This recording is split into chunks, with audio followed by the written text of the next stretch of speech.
All right, folks. Josh Newkirk and Sam Lamb here for the Michigan Insider. I think this is, what, year 15 for us, Sam? Yeah, I don't know. man, It's been a minute. long one.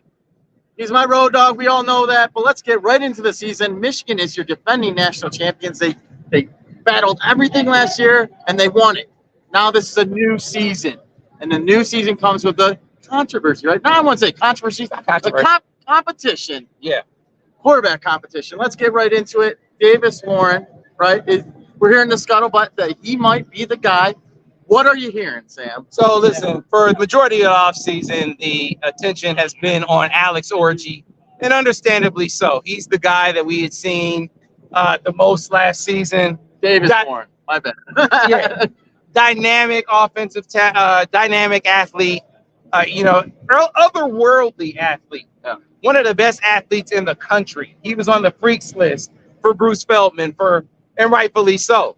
And a guy that when you saw him in the spring game, though, it can't just be about athleticism. Yeah. He needed to be more consistent as a passer. I've boiled it down to, could he be that guy on 3rd and 4 to 6 who consistently hit that pass? Because if he can hit 3rd and 4 to 6 consistently, now it unlocks that athleticism to be difference making. And you heard me say in many of these reports, he's a difference making athlete, but that doesn't necessarily mean being a difference making player on the field. Well, you get in the fall camp and he was making those 3rd and 4 to 6 plays consistently, very consistently early in camp, to the point where the buzz out of camp was, oh man, he's going to be the guy. He's going to be the guy. He's going to be the guy. All along the way, though, it's like, oh man, Davis Warren is having a really good camp, right? So I went away on vacation, as folks know. When I came back, Alex hadn't faltered. I was curious, how was he going to respond to having a bad practice, though? Because he didn't have many. He threw 4 interceptions all of fall camp. 3 of those came in one practice. And they said it was early in one practice. Right. How about Alex? He bounced back, finished really strong, came back the next day, had a really good practice. So he showed you the ability to bounce back from a bad practice, to the point where they're like, hey, you know what? He is showing you some resiliency, some leadership, and he's been consistent. Has been lights out, but it's showing you the consistency that you like to be a quarterback. Still looking like QB1, but all along they're saying, hey, you know what? Davis has made it so he's had such a good camp that Alex hasn't run away with it. Still looking like Alex is QB1, but he hadn't run away with it. As we got later in this week, though, Josh, like, I don't know. The word out of practice during game week was that Davis Warren had an 87% completion rate. I saw that in the blog. 87%. If you follow us, listen, we give you the straight dirt. We don't give you, like, there were reports that Michigan had named a quarterback and they had named a starter. All that was a bunch of fun. But what was accurate was that Davis had practiced really well, supremely well, 87% completion rate well. And so what was he doing better is the key point.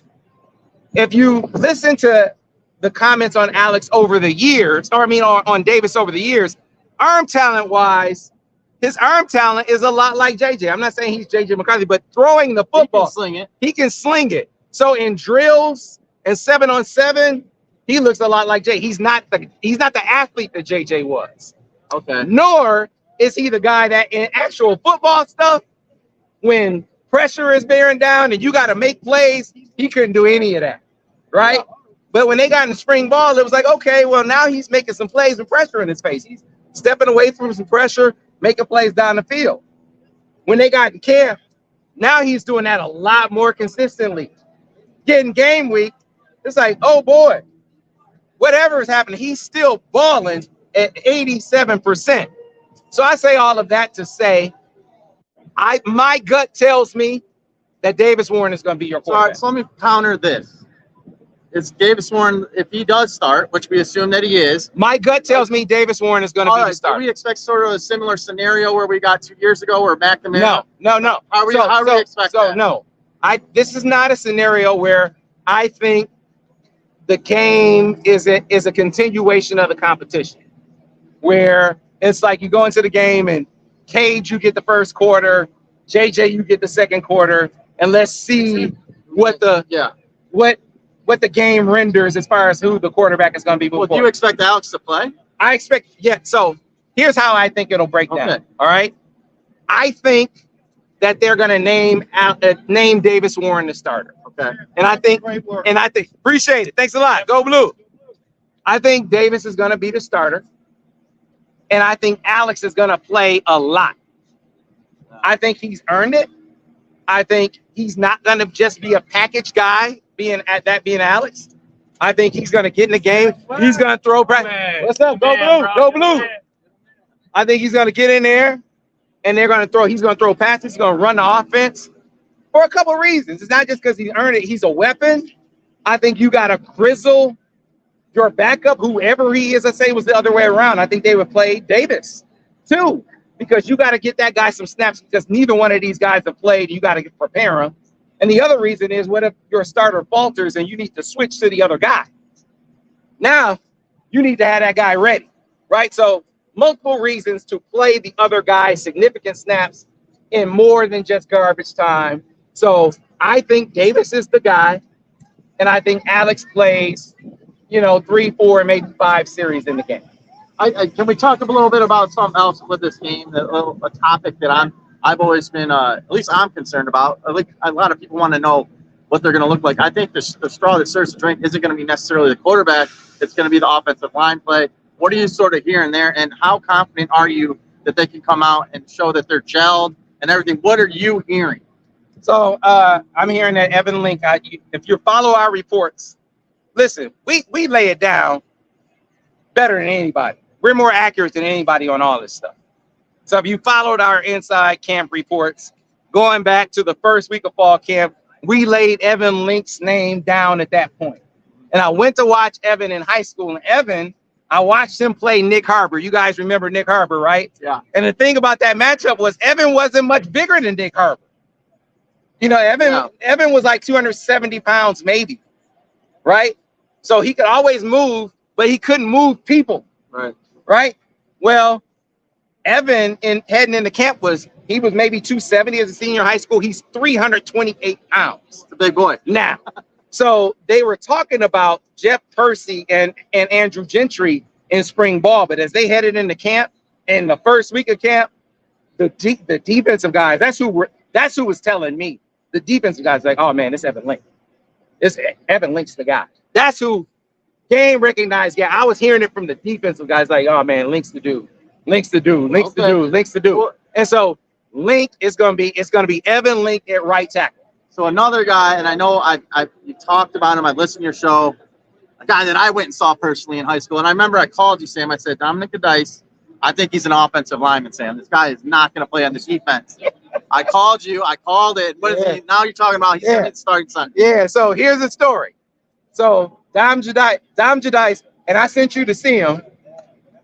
When they took Dom Jadice, excuse me, Jim Harbaugh, that was a Jim Harbaugh take. He got a tip from the Ravens, and they took him, and none of the rest of the staff didn't know they took him as a recruit. Right. That was purely a Jim Harbaugh take without any knowledge or input for the rest of the staff. They get a Rutgers offer. We're not very highly recruited. Hey, go Blue. Go Blue. Appreciate it. Thanks for the support. All right. So the rest of the staff was like, who is this guy? Yeah. Who is this guy? Defensive lineman they took, but he was a grinder. I think a high school wrestler. Right? So you called it, give you credit. He flips to the offensive line, and so what does he bring? The mentality right away as a smasher and a mauler, right? So he brings that physicality that you like to see, right? The attitude that you like to see. But the other thing that really has kind of risen to the surface, the football IQ piece of it, the offensive line quarterback piece of it that you saw with Stardust and then Oluwatimi, and then you get into the entire run of centers during this run.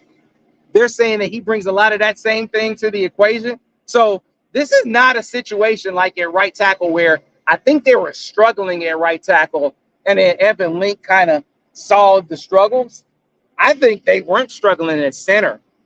And Dom Jadis is just like, He just took it. he just took it. Yeah. So I think Dom Jadis is going to be your starting center. Yeah, that brings that lunch pail attitude that you want to see. Obviously, there's going to be a ton of storylines going into this game. We hit on the big two: the offensive line, the quarterbacks, or the starting quarterback, the defense. I think there's going to be some pieces we need to talk about. But I think we're going to say that for post game. We already know that's going to be a top 5 defense with all those studs coming back. So stay tuned for all our coverage. More for Sam Webb. I'm Josh Newkirk for the MichiganInsider.com.